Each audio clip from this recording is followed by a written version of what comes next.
Эта младшая сестра мне как кость в горле. Лучше бы ты ее не рожала. За эти слова Маша получила пощечину от матери. Отношения с младшей сестрой Лесей с самого детства складывались не лучшим образом. Наверное, потому что мать вечно ее выделяла. Все самое лучшее Лесе, ты обязана ей уступать, ты должна заботиться. И так по кругу. Все это Маша постоянно слушала от матери. А как она осталась одна, так вообще с катушек съехала. Никого, кроме Леси, своей видеть не хочет. Маша не сказать, чтобы особо видела детство. В то время, как все гуляли, она обязана была сидеть с младшей сестрой. Хотя родители родили ребенка себе, а не ей. Интересно, почему мама считает, что я несу ответственность за сестру? Ведь я ее не рожала и даже не просила. Мне и одной было отлично. Все детство Маша недополучала внимания и родительской любви. Если отец хотя бы как-то пытался ее дать, то мать была всегда на стороне младшей сестры. Теперь, как его ни стало, жизнь превратилась в сплошной кошмар. Годы шли, а в семье ничего не менялось. Мать и сестра буквально насели на Машу и постоянно тянули с нее деньги. В очередной раз, когда она пришла домой, ее ждал неприятный разговор. «Ну и когда ты дашь мне 10 тысяч?» Укоризненно спросила ее Леся. «А с чего я тебе что-то должна давать? Иди сама и заработай». «Ты разве не знаешь, что я не работаю? Мне нужны деньги». Леся продолжала стоять на своем. 23-летняя девица, которая предпочитала жить на пенсию матери и зарплату сестры. Только в последнее время совсем начала наглеть. Она не умела воспринимать отказы и начала обвинять Машу в жадности и других грехах. На крики прибежала мать и, конечно же, начала защищать свою любимую младшую дочь. «Маша, ну в самом деле, дай ей денег. Ты же достаточно зарабатываешь и можешь дать сестре такую небольшую сумму. Тебе же это ничего не стоит». В этот момент Маша схватилась за голову и сорвалась на крик. «Как же мне все это надоело! С чего ты вообще решила, что я что-то должна ей? Лесе уже 23 года, и пора бы найти работу. Все ее ровесники давно работают и не зависят от родителей, но она ничего не хочет делать». «Неправда. Девочка просто не нашла еще работу мечты. Правда, Лесенька?» «Конечно, мам. Я не знаю, что она на меня орет». Начала оправдываться сестра и прятаться за мать. На все происходящее Маша только лишь закатила глаза, потому что все это было вполне предсказуемо и ожидаемо.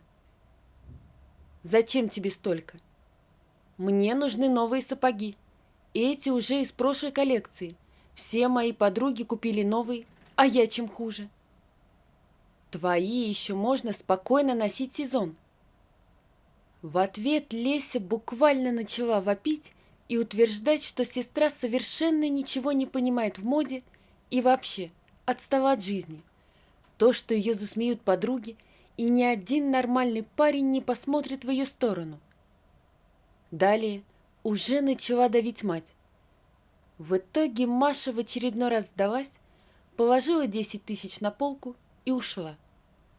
В тот вечер она долго гуляла по ночному городу и размышляла о жизни. Ей вспомнился один случай из детства. Однажды она разбила любимый мамин цветок и за это весь день провела дома, в то время как вся семья уехала на дачу.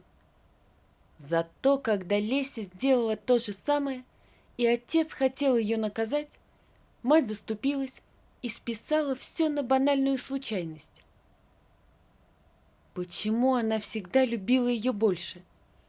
Этот вопрос не переставал мучить Машу даже спустя столько лет.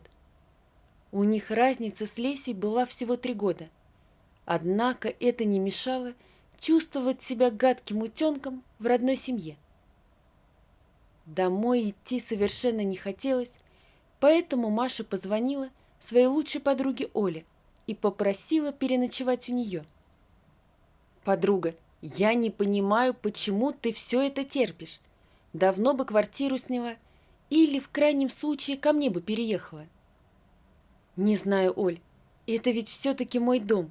Когда-то там жил мой папа». Оля обняла подругу, а затем произнесла: «Ты, конечно, извини, но папы уже нет, и его не вернуть, а свою жизнь надо устраивать. Кстати, сегодня ко мне придут гости, и я тебя кое с кем познакомлю». В этот день к Оле пришел ее молодой человек с братом. Его звали Андрей, и он очень понравился Маше. Еще в тот вечер она поняла, что ее чувства оказались взаимны. Время пролетело незаметно. Весь вечер ребята играли в настольные игры и смотрели фильмы. Наступила новая неделя. Андрей все никак не выходил из головы Маши. «Ты что так загадочно улыбаешься?» — с любопытством спросила мать. «Просто хорошее настроение». «Ну, конечно. Может быть, тебе зарплату прибавили?» «Опять они все измеряют в деньгах. Сколько можно?» — подумала Маша. «Маш, тебе зарплату прибавили? Может, деньжат подкинешь? Не осталось совсем». Послышался голос сестры из соседней комнаты. Да, наглости Леси просто не было предела. «Лесь, я только вчера дала тебе 3000. Куда ты их дела?» «Так в кафе сходила. Тогда ж или нет?» Да, есть такая категория людей, которая совершенно не умеет жить посредством. Особенно, когда человек живет за чужой счет и ни дня не проработал самостоятельно. Лесю все вполне устраивало. Маша устала ей что-то объяснять и доказывать. Может быть, действительно Оля права, и пора бы уже сбежать из этого сумасшедшего дома? Раздумья Маши перебил звонок. Ей позвонил Андрей и предложил встретиться. Она была счастлива поскорее сбежать от своих назойливых родственников. Ровно в 8 вечера он заехал за ней. «Да на тебе лица нет. Что случилось?» «Все в порядке». «Маш, ну я же вижу, что что-то не так». «Я больше не могу. Я скоро не выдержу». В этот момент Маша расплакалась, а Андрей принялся ее успокаивать. Она решила поделиться с ним своей историей. «Да, ситуация непростая, но я, кажется, знаю, как тебе помочь. Способ жесткий, но проучишь однозначно». «Что нужно сделать?» — с любопытством поинтересовалась Маша. На следующий день Маша сообщила матери и сестре, что ей нужно срочно уехать в командировку на неопределенное время. Причем город она не имела права разглашать согласно условиям договора. «Ну а как же мы без денег будем?» – поинтересовалась мать. «На первое время вам хватит. Да, где-то придется поэкономить. Потом еще пришлю». Удивительно, но на поезд Машу тоже никто не проводил. Однако на это и был сделан расчет, потому что никуда уезжать она не собиралась. Взяла отпуск и все это время жила у Андрея. Хорошо, что его дом находился в пригороде. «Думаешь, телефон тоже стоит отключить?» «Однозначно, иначе провалим эксперимент». Скрипя сердцем, Маша пошла на такой шаг. С одной стороны, жалко было оставлять родственников без средств к существованию, с другой – вытягивание денег иначе никогда не закончится. Впервые за долгие годы Маша позволила жить себе на полную катушку. Она много отдыхала и развлекалась. Неудивительно, так из-за аппетита матери и сестры у нее не было возможности даже взять полноценный отпуск, а она за последние 5 лет устала не только физически, но и морально.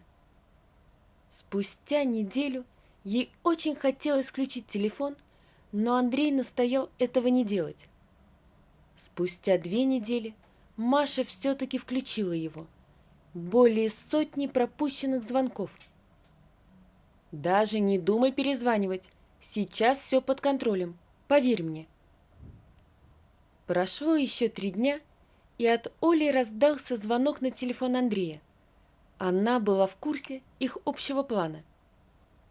«Маша, ты сейчас упадешь от этой новости, поэтому лучше сядь». «Что случилось?» «Сядь, говорю», — настояла Оля. «Ты не поверишь, кто ко мне сейчас пришел устраиваться на работу? Леська собственной персоной». «Ты серьезно?» – удивилась Маша.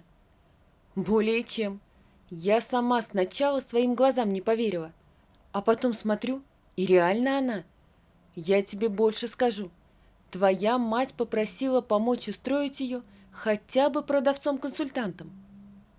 «А Леся что?» «Ну как, носом поводила, морду покривила и потом начала работать». Сказать, что Маша была в шоке, не сказать ничего. Она и предположить не могла, что получится заставить сестру работать. «Значит, можно уже возвращаться из командировки?»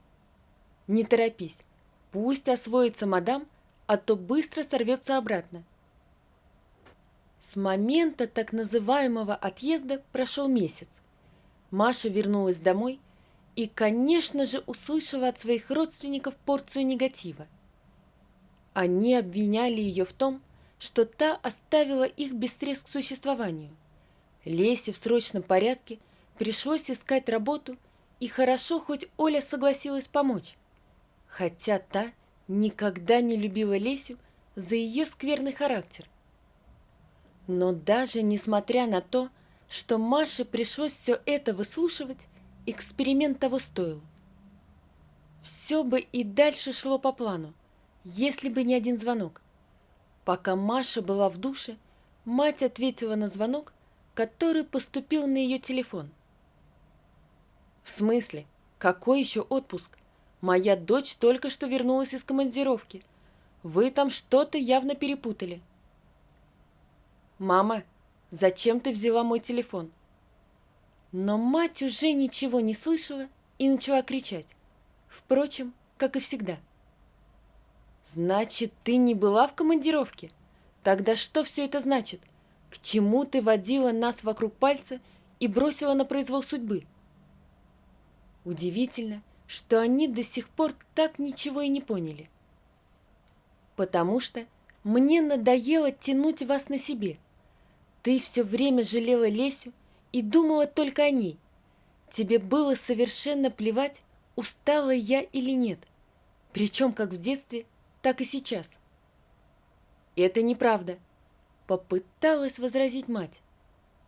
«Все правда, и ты это знаешь. В отпуске 5 лет не была, и еще столько бы не была, если бы не пошла на эту авантюру. И да, я не жалею об этом поступке. Жалею лишь о том, что вас тянуло столько лет и забывала о себе». Дальше мать ничего уже не хотела слушать и попросила Машу собрать вещи. Она сама давно об этом размышляла, а сегодня ее мать выгнала из родного дома.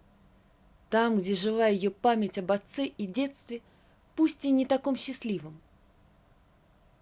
Через месяц Леся не выдержала и уволилась. Решила начать работать из дома, а пока кормила мать очередными обещаниями и жить ради себя. Маша снова стала нужна. Вот только нужна ли ей теперь такая семья? На этот вопрос она давно себе уже ответила сама. Вот такая история, друзья. Напишите, пожалуйста, что вы думаете об этой истории. Не забудьте подписаться на канал и поставить лайк. Всего вам доброго. До свидания.